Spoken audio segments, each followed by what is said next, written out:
और आप कह रहे हैं कि महिलाओं का प्रोटेक्शन नहीं हुआ। जो लोग खुद अपनी महिलाओं का प्रोटेक्ट नहीं कर पाया, अपनी बेटी का नहीं प्रोटेक्शन कर पाए, अब मीडिया में बने रहने के लिए कुछ से कुछ बात को उठाना कि नीट में क्या हो गया था, अब किसके नीट के छात्र को किसको बचाया जाए। अरे नीट का छात्र का केस कॉम्प्लिकेटेड हो गया है। There is a complication in investigation. Fair investigation के लिए उसको सीबीआई को दे दिया गया। बहुत से लोग सीबीआई मांग रहे थे, सीबीआई को भेज दिया गया। इन्हीं के लोगों ने कहा कि सीबीआई दे दीजिए, हम लोगों ने सीबीआई दे दिया। नमस्कार, जस्टिस फॉर निर्भया में आप सबों का स्वागत है। आखिर निर्भया के न्याय की लड़ाई में वो कौन सा कॉम्प्लिकेशन है जिस वजह से बिहार पुलिस इस केस को सॉल्व नहीं कर पा रही है। हालांकि कल कोर्ट से 5 लोगों का डीएनए टेस्ट की अनुमति एसआईटी को मिली है और वो पांचों के 5 निर्भया के जहानाबाद के पड़ोसी हैं। खैर, अब वो सवाल नहीं है, वो अब जांच चलता रहेगा। सीबीआई कब इस जांच को लेती है ये तो वक्त बताएगा।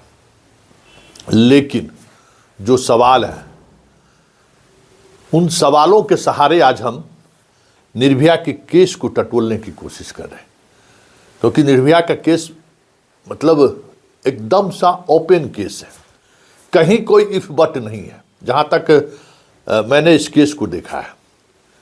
लेकिन कुछ चीजें हैं जिस पर चर्चा तो होनी चाहिए। कार्यक्रम की शुरुआत में या इस खबर से पहले अशोक चौधरी का वो बयान हम लोग सुने कि कुछ कॉम्प्लिकेशन है। आखिर वो क्या कॉम्प्लिकेशन है?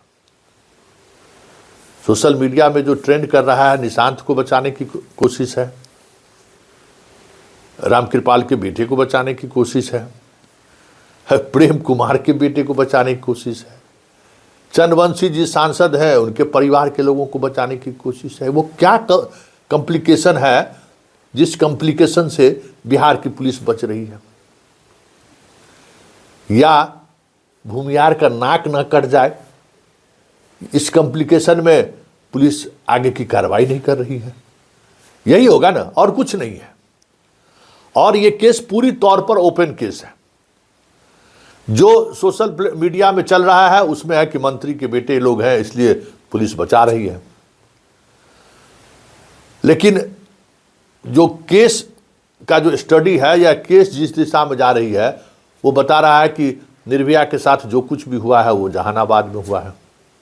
तो जहानाबाद में ऐसे कौन लोग हैं जिसको बचाने की कोशिश कर रही है पुलिस? उस कॉम्प्लिकेशन से बचना चाह रही है पुलिस? कुछ सवाल हैं, जरा उन सवालों से आप भी दो चार होइए। सदन का सत्र चल रहा है। इस मुद्दे को लेकर सदन में कौन आवाज बुलंद कर रहा है, जरा इसको समझिए और इसके सहारे चीजों को समझिए कि हो क्या रहा है। विधान परिषद में राबड़ी मोर्चा थामे हुए और राबड़ी के साथ तमाम महिला विधान पार्षद सरकार को लगातार मतलब इस मुद्दे पर घेर रही है। जरा देखिए कल क्या हुआ था, किस तरीके से राबड़ी से लेकर सारे लोग, महिला सांसद, महिला विधायक, विधान पार्षद हंगामा कर रही है। जरा ये देखिए, विधान पार्षद की बात करते हैं, देख लिए। और विधानसभा में कौन बोल रहा है? भाकपा माले का 2 विधायक। क्रोनोलॉजी समझिए कि विधान परिषद में जो लोग बोल रहे हैं उसकी तस्वीर वीडियो आपके सामने है, सुन ही रहे हैं। और इधर जो लोग हैं आप देख ही रहे हैं।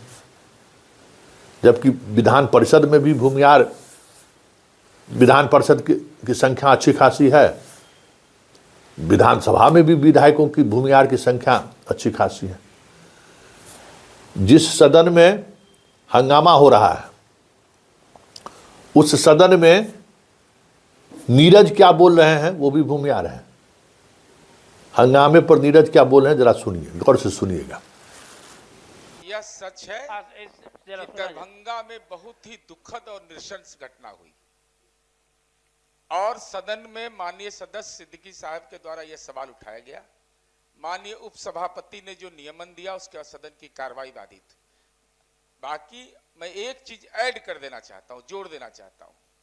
यह जब घटना हुई सभापति महोदय और अभियुक्त 1.5 घंटे के अंदर गिरफ्तार किया गया सभापति महोदय। 1.5 घंटा के अंदर पोस्टमार्टम रिपोर्ट आया सभापति महोदय। चूंकि इसमें पोस्को एक्ट लगा हुआ है सभापति महोदय, तो पोस्को एक्ट में उसकी पहचान, उसका नाम, उसका गांव, यह सार्वजनिक करना अपराध है सभापति महोदय। और जिला प्रशासन ने यह भी कहा कि दो महीने के अंदर स्पीडी ट्रायल करा करके इसके खिलाफ विधि सम्मत कार्रवाई, जो प्रक्रिया है वो विधि सम्मत कार्रवाई की जाएगी। सभापति महोदय, ये दरभंगा की घटना के बारे में मैं स्पेसिफिक बता रहा हूं सभापति महोदय। और स्वाभाविक है, ऐसी दुखद घटना होगी तो समाज में तनाव होगा ही, ये स्वाभाविक है, इसको कोई नकार नहीं सकता है। लेकिन स्थिति नियंत्रण में, चूंकि मैं भी जब ये जानकारी लिया तो हमने भी सीनियर पुलिस पदाधिकारी से, सीनियर एसपी दरभंगा से इमीडिएट संपर्क किया और जो मुझे इंफॉर्मेशन मिला वो मैं आपको शेयर कर रहा हूं। अपराधी पकड़ा गया है और अपराधी वहीं बगल का रहने वाला है सभापति महोदय।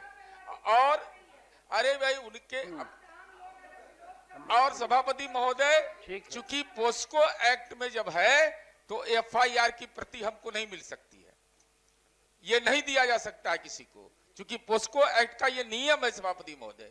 निर्भया कांड के बाद माननीय सर्वोच्च न्यायालय का ये निर्देश है। और बिहार विधान परिषद में कल जो भूमिहार विधायक सब उठा है, राहुल सिंह जहानाबाद का विधायक है, गौर करिए जहानाबाद का विधायक क्या सवाल कर रहा है सरकार से, और दूसरा दरभंगा के जाले से है, वो भी भूमिहार विधायक है। क्या सवाल कल विधानसभा में किया है उन्होंने, जरा ये भी सुन लीजिए, जरा सुनिए क्या जीवेश ठाकुर और राहुल सिंह जहानाबाद का विधायक, ये दोनों क्या सरकार से सवाल कर रहे हैं, जरा सुनिए। मैं बांटना चाहता हूं, पहली महिलाएं, दूसरी युवा और तीसरा किसान। माननीय सदस्य, महिला, युवा और किसान, अगर इस चीजों पे सरकार काम कर लेती है तो काम कर रही है। हम सबसे पहले महिला सशक्तिकरण पे बात करना चाहते हैं। महिला सशक्तिकरण की बात करते हैं, आपने देखा होगा जीविका दीदियों के माध्यम से 10-10 हजार रुपया दिया गया। सरकार ने कहा था कि सब लोग को 2-2 लाख रुपया देंगे। आप बजट का प्रावधान देखेंगे, अगर 2-2 लाख रुपया इनको देने की अगर इनकी मंशा होती तो बजट का प्रावधान कम से कम 3,10,000 करोड़ रहता। इतना पैसा देने के लिए कम से कम 5 साल में 60-60 हजार करोड़ रुपया भी बढ़ाते।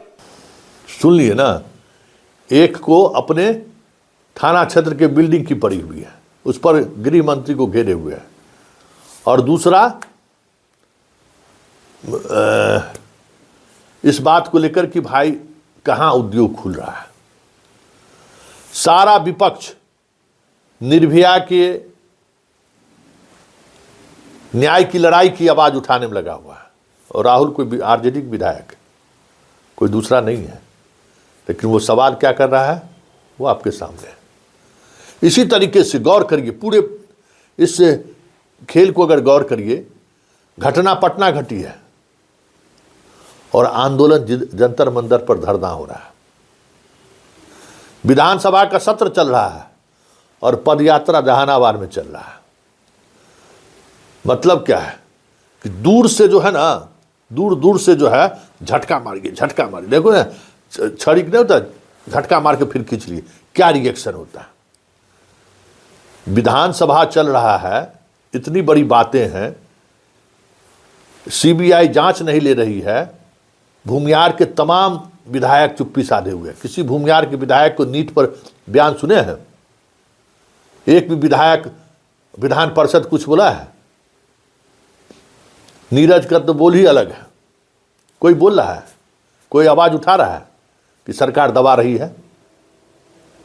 क्यों चुप है भूमिहार विधायक? दिल्ली से लेके यहां तक क्यों चुप है? कहीं से कोई आवाज उठ रही है? और जो आंदोलन हो रहा है, निर्भया के न्याय की लड़ाई की जो आंदोलन हो रहा है, वो जहां, अरे भाई जो कुछ भी हुआ है पटना में हुआ ना, मंत्री का भी बेटा है तो पटने का है ना। आप आंदोलन कहां कर रहे हैं? पदयात्रा निकाल रहे हैं मगध में। समझ गए? मीना तिवारी पूरा मगध में पदयात्रा निकाली है, जहानाबाद में मौन जुलूस निकल रहा है, न्याय की लड़ाई के लिए निर्भया के गांव से लेके आज जहानाबाद शहर तक हुआ पदयात्रा, और उस पदयात्रा में डीएम को जाकर ज्ञापन दिए। क्या मतलब है भाई? गाली सुन रही है राबड़ी, जेल जा रहा है पप्पू यादव, गौर करिए। और राजनीति हो रही है दिल्ली के जंतर मंतर पर। भूमिहार विधायक इस मुद्दे पर चुप है। कुछ तो बात होगा। इस चुप्पी का मतलब क्या है, या फिर ये दूर दूर आंदोलन का मतलब क्या है? जरा इसको समझिए कि विपक्ष इस मुद्दे को क्यों हाइप दे रही है, और जो विपक्ष में भी भूमिहार है वो चुप क्यों है? राहुल कागस्थगन प्रस्ताव लाया क्या? लाए कि इस पर चर्चा करे, सरकार को जवाब मांगे? क्यों नहीं ला रहा है? वहां हंगामा कौन कर रहा है विधान परिषद में? पालीगंज के विधायक, जिसको एक भी भूमिहार का वोट नहीं मिला है। एक और भाकपा माले के विधायक हल्ला हंगामा कर रहे हैं, जिसको एक भी भूमिहार का वोट नहीं मिला है। राबड़ी देवी, जिसको भूमिहार दूर दूर तक पसंद नहीं करता है। पप्पू यादव, जिसको आपराधिक दौर में भी, जिस समय में दौर में भी थे, तो भूमिहार अपराधियों से उनका 72 का आंकड़ा था। राजनीतिक तौर पर भी भूमिहार से उनका करीबी का रिश्ता नहीं रहा है। लड़ाई वो लड़ रहा है, लड़ाई लड़ रहा है भाकपा माले का विधान पार्षद, जिसको भूमिहार फूटी कोरी नहीं सुहाता है, एक वोट नहीं देता है भूमिहार उसको, वो उसकी लड़ाई लड़ रहा है। और चुप कौन है? सारे लोग जो भूमिहार का वोट लेने वाले जो लोग हैं, जो भूमिहार का वोट लेकर सियासत करते हैं, भूमिहार के जो विधायक हैं, वो सारे चुप हैं। तो क्या ये माना जाए कि भूमिहार के विधायक भूमिहार का इस केस में नाक न कट जाए, इसलिए चुप्पी साधे हुए हैं? क्योंकि अगर निर्भया के साथ कुछ हुआ है और उसमें मंत्री संतरी घंतरी जो भी शामिल हैं, तो ठीक है, विजय सिन्हा चुप हो रह सकते हैं। राहुल क्यों चुप है? या बाकी जो विधायक हैं वो क्यों चुप हैं? बोगो सिंह क्यों चुप है? आरजेडी में भी तो बोगो सिंह हैं। या फिर बाकी पॉलिटिकल पार्टी के जो लोग हैं, डॉक्टर संजीव क्यों चुप हैं? डॉक्टर संजीव को आगे आना चाहिए, जो आरजेडी से चुनाव लड़े हैं। तो जो भी पॉलिटिकल पार्टी के रूप में विधायक रहे हो, पूर्व विधायक रहे हैं भूमिहार, सब चुप है। गजब की चुप्पी साधे हुए हैं। हंगामा कौन कर रहा है वो आपके सामने है। इसी पॉलिटिक्स को समझने की जरूरत है, और इसी पॉलिटिक्स के सहारे समझिए कि निर्भया की न्याय की लड़ाई कहां एक मुहाने पर आकर खड़ी हो गई है, और किस तरीके से उस न्याय की लड़ाई को अलग दिशा दी। अरे भाई, हाई कोर्ट से आपको रद्द हो गया तो आप सुप्रीम कोर्ट क्यों नहीं गए? आप खाली जंतर मंतर पर गए थे। सुप्रीम कोर्ट में रिट फाइल करते ना कि इस मामले की सीबीआई जांच अगर हो रही है तो न्यायिक अभिरक्षा में हो, न्यायपालिका के सुपरविजन में हो। क्यों नहीं सुप्रीम कोर्ट जा रहे रिट फाइल किए? यहां तो रद्द हुए 10 दिन से ज्यादा हो गया। तो हम पुलिस जांच पर भी भरोसा नहीं है, एसआईटी पर भी भरोसा नहीं है, सीबीआई पर भी भरोसा नहीं है। तो फिर क्या लंदन से पुलिस को मंगाया जाएगा? ये जो पहले ही से ही जिस एजेंसी के पास जा रही है उसमें कहते हैं ब्रह्मेश्वर मुखिया में क्या हुआ, नवरूना में क्या हुआ। बात सही है, लेकिन आप वाले मामले में भी सीबीआई अनुसंधान नहीं करेगी, ये आप पहले से कैसे सोचने लगे? और आपके लोग कह रहे हैं कि हमने सीबीआई के, विजय सिन्हा कह रहे हैं कि सीबीआई को तो हमने भेज दिया है, परिवार वाले ने कहा है। इस पूरे घटनाक्रम में निर्भया को न्याय अगर दूर दूर तक नहीं होते हुए दिख रहा है, वो इस पॉलिटिक्स के सहारे समझा जा सकता है। यहाँ निशांत, रामकृपाल यादव, प्रेम कुमार, ये सब तो सिर्फ कहने को है। बात नाक कटने को रोकने का है कि कैसे नाक कटने वाली है उसको रोक लो। देखिए आगे आगे होता है क्या, लेकिन इतना तो तय है, समय जो लगे नाक बचाने के लिए जो भी लोग कर लें, आज न कल वो सच तो सामने आएगा ही। जिस सच को छुपाने के लिए बहुत बड़े स्तर पर खेल भी हो रहा है, और उस खेल के सहारे किसी के पद पर बने रहने को लेकर, किसी को पद पर आने की संभावनाओं को देखते हुए निशाने बनाने की कोशिश हो रही है। बस निर्भया की इस लड़ाई के पीछे का, कह सकते हैं पीछे की इनसाइट स्टोरी यही है।